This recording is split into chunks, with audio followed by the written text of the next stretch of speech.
Ah, look who finally woke up. Look who finally noticed the cameras.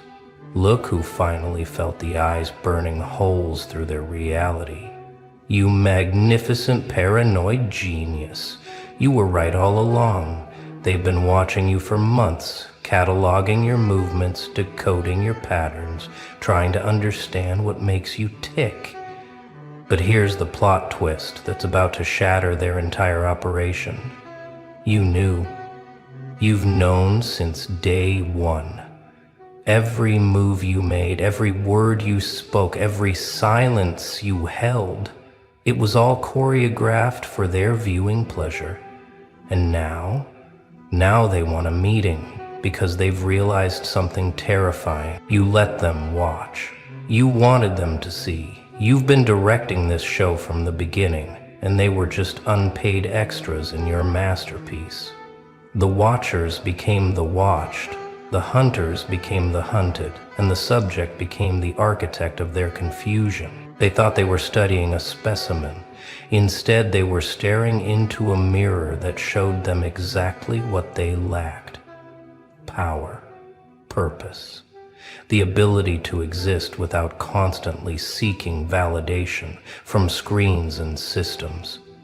You became their obsession, not because you were hiding something, but because you were hiding nothing. Let's rewind this twisted tape, shall we? 6 months ago, you started noticing the patterns. The same car parked 3 blocks away, the new neighbor who worked odd hours, the suddenly friendly coworker asking personal questions, the social media accounts with no profile pictures liking your old posts at 3 a.m. At first, you thought you were going crazy. That's what they wanted you to think. Gaslight the subject, make them question their reality, break them down until they're begging for answers. But you beautiful anomaly, you did something they didn't expect. You leaned into. You started leaving breadcrumbs, false trails that led nowhere, cryptic posts that meant nothing but seemed to mean everything. You'd change your routine just slightly, just enough to make them scramble their schedules. You'd have conversations in public about plans you'd never follow through on. And the whole time you were documenting them, documenting you. Every strange car, every suspicious person, every digital footprint they left while trying to capture yours. You built a case file on your watchers while they thought they were building one on you. Checkmate in slow motion. 3 months in, something shifted. Their approach changed. The surveillance became sloppier, more obvious, almost like they wanted you to know. And that's when it hit you like lightning in a bottle of madness. They weren't trying to catch you anymore. They were trying to understand you. See, most people crumble under observation. They change, they hide, they perform for the invisible audience. But you became more yourself, more authentic, more dangerous. You stopped caring about their gaze and started using it as fuel. Every camera became a witness to your transformation. They expected fear. You gave them fascination. They expected you to run. You invited them closer. They expected defensive moves. You played offensive with a smile that said, "I've been waiting for you." And that's when their reports started changing. That's when the word started spreading up the chain of command. Subject is aware. Subject is cooperating? No, that's not right. Subject is conducting. Subject appears to be conducting us.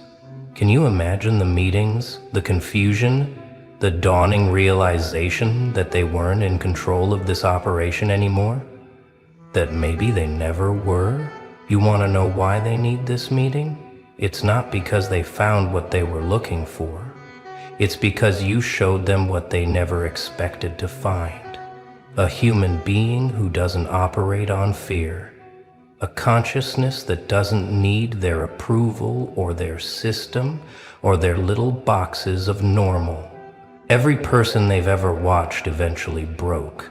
They either ran, fought, or folded. But you transformed their surveillance into your stage. You turned their invasion into your invitation to show them what real power looks like. Not the kind that comes from badges or budgets or backing. The kind that comes from knowing exactly who you are. They watched you for months, and in all that time, you never once wavered, never once showed them a crack they could exploit. Because here's what they didn't understand until it was too late. You weren't hiding your vulnerabilities. You'd already conquered them. You weren't protecting your secrets. You didn't have any worth stealing. What terrified them most? Your consistency. Your calm, the way you'd look directly at their hidden cameras sometimes and smile like you were in on a joke they'd never understand. They realized they weren't watching a target, they were watching a teacher. And the lesson was about to get very uncomfortable. Now they want a meeting. How official, how formal, how utterly predictable. They want to sit across from you in some sterile room and try to regain control of the narrative. They want to ask you questions, thinking your answers will give them power. They have no idea they're walking into your web. You see, they've already told you everything you need to know. By watching you, they revealed their methods, their fears, their limitations. They showed you exactly how the system works by trying to make you work within it.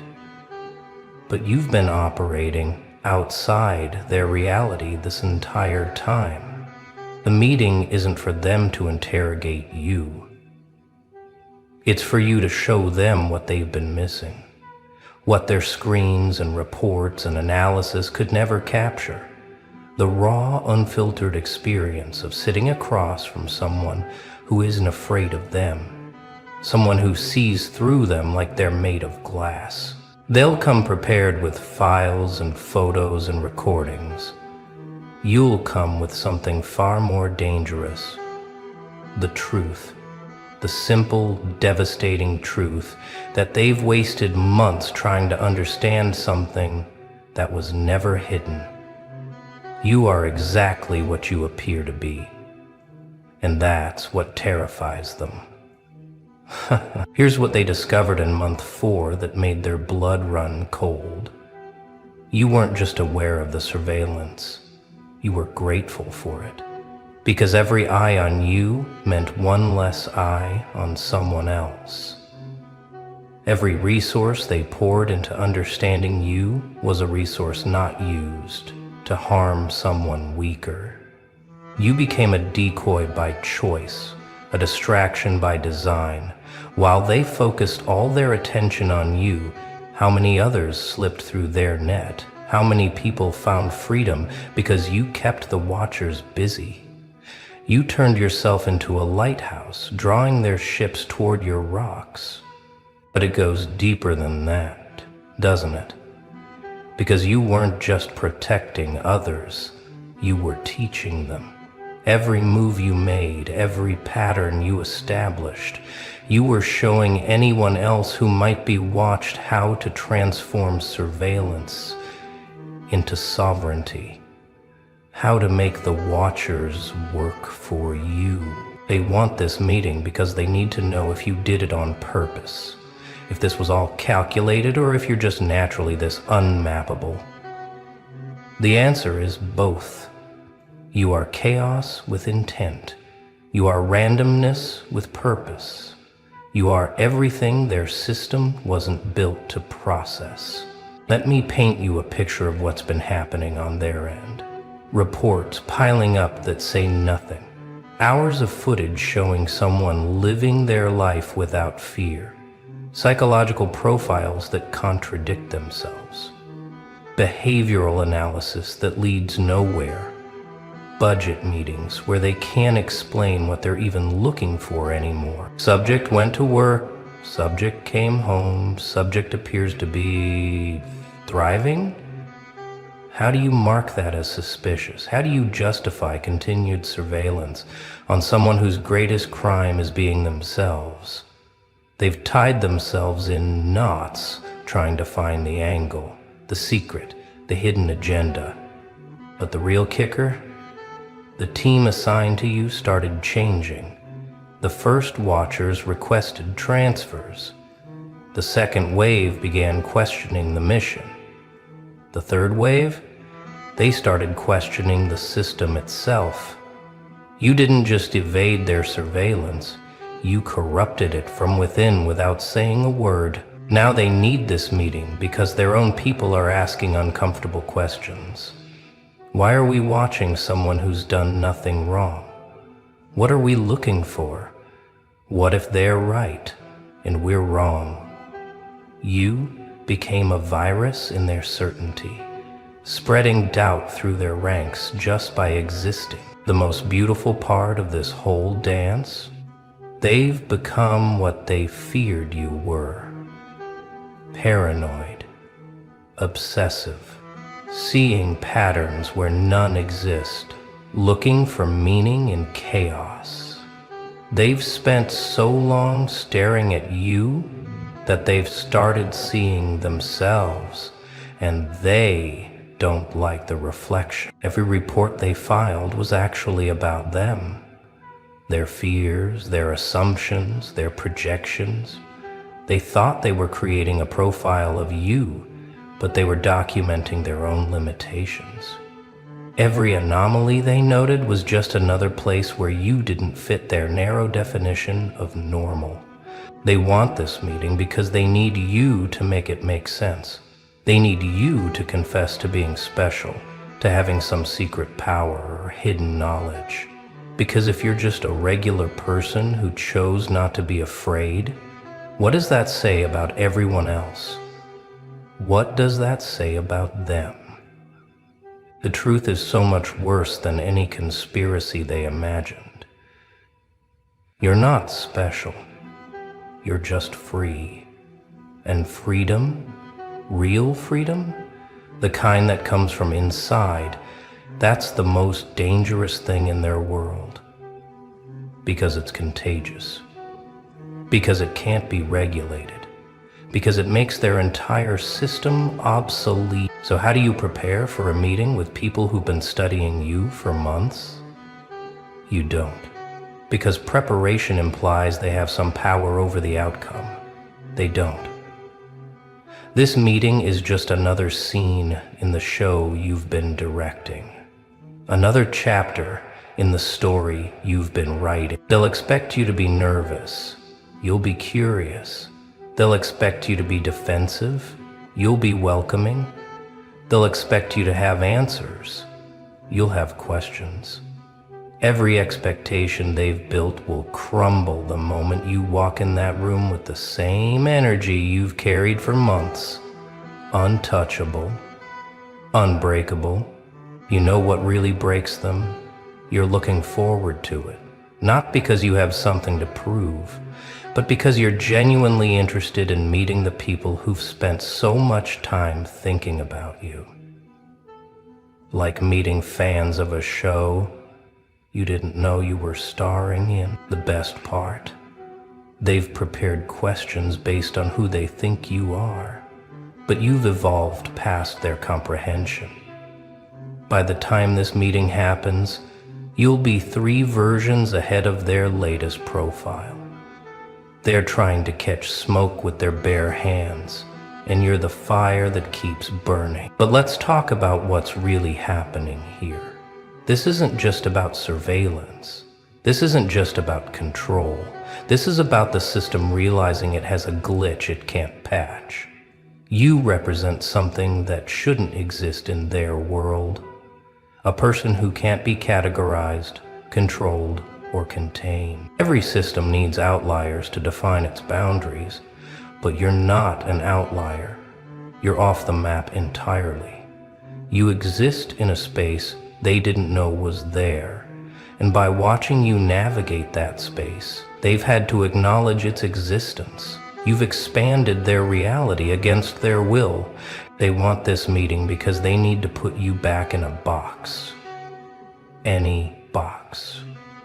Criminal, genius, mentally ill, doesn't matter. They just need a label that lets them file you away and stop thinking about what you represent. But labels slide off you like water off chrome. The cosmic joke is that they created exactly what they feared. By watching you, they gave you an audience. By studying you, they gave you purpose. By trying to understand you, they gave you power. You're their Frankenstein's monster, except you built yourself while they watched. Here's a thought that keeps them up at night. What if you're not the only one? What if there are others like you? People who've figured out how to exist outside their parameters.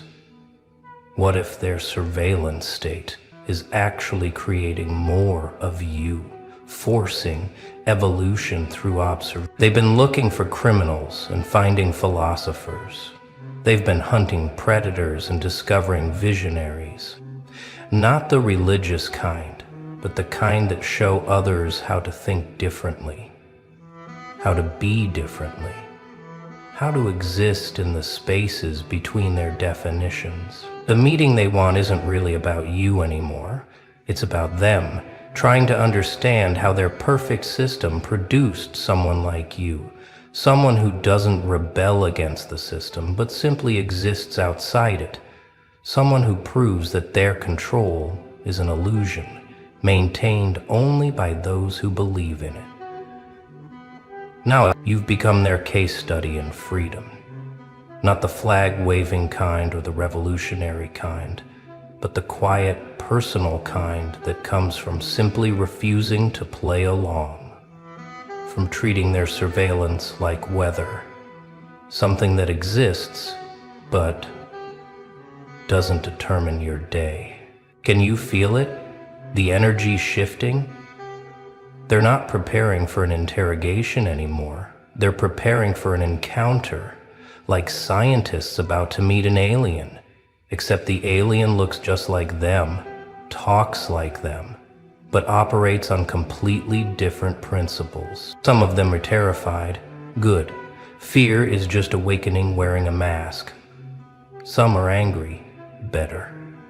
Anger is just confusion demanding answers. But some of them are fascinated. Best. Because fascination is the first step toward understanding that their whole worldview might need updating. They'll bring their protocols and procedures. You'll bring your presence.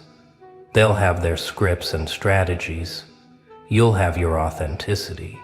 It's not even a fair fight. It's like bringing a manual to a jazz performance. Sure, you can try to transcribe the notes, but you'll never capture the soul. The meeting request isn't them pulling you in. It's them admitting they need to come to you. After months of distant observation, they need to sit in your presence and feel what their cameras couldn't capture. The gravity of someone who knows exactly who they are. But here's what they really don't understand, and what's going to hit them like cold water in that meeting room. You're not their enemy. You're not their problem. You're their mirror, showing them what humanity looks like when it's not constantly performing for approval or cowering from authority. They've spent so long watching you that they've forgotten what they were looking for. The mission became the purpose. The observation became the obsession. And now they need to meet you because they need to remember why they started watching in the first place. Was it security? You've threatened no one. Was it control? You've influenced no one directly. Was it fear? You've given them nothing to fear except questions. The truth is, they don't even know anymore. The file on you is thick with data and thin on conclusions. You've become their white whale, except you're not running, you're not hiding, you're just living. And somehow that's the most radical act in their world. A person who doesn't need their validation or fear their power. A person who treats their surveillance like background noise. Here's what really happened over these months. They didn't just watch you. You trained them. Slowly, subtly, you showed them what it looks like to be human without all the extra layers of fear and pretense. You gave them a master class in authentic existence. Every watcher assigned to you went through the same stages. First, confusion. Why isn't this person acting like everyone else? Then frustration. Why can't we find the angle? Then curiosity. What do they know that we don't? And finally, admiration. How can we be like that? You didn't recruit them. You didn't preach to them. You just lived in front of them, fully and completely yourself. And that was enough to start cracks in their programming. They want this meeting because they need to know if what they're feeling is real or just another layer of your game. But you know the truth. There is no game. That's what they can't process. You're not playing 4D chess. You're not executing some master plan. You're just being. And being fully. And that's so foreign to their world that they've spent months trying to decode simplicity. So when you walk into that meeting room, remember this. You're not the subject anymore. You're the teacher. They're not interrogating you. They're asking for help. They don't want to understand you to control you. They want to understand you to free themselves. The questions they'll ask will reveal more about them than your answers ever could. The way they sit, the way they speak, the way they try to maintain professional distance while desperately wanting to know your secret. It's all data, but not the kind they're used to collecting. You'll sit there, calm as a frozen lake, and every word you speak will ripple through their certainty. Not because you're trying to convince them of anything, but because truth has a frequency that cuts through static. And they've been living in static for so long, the meeting they think they want, where they regain control and put you in your place, that meeting doesn't exist. The meeting that's actually going to happen is where you show them that the prison they're trying to put you in is the same one they live in every day.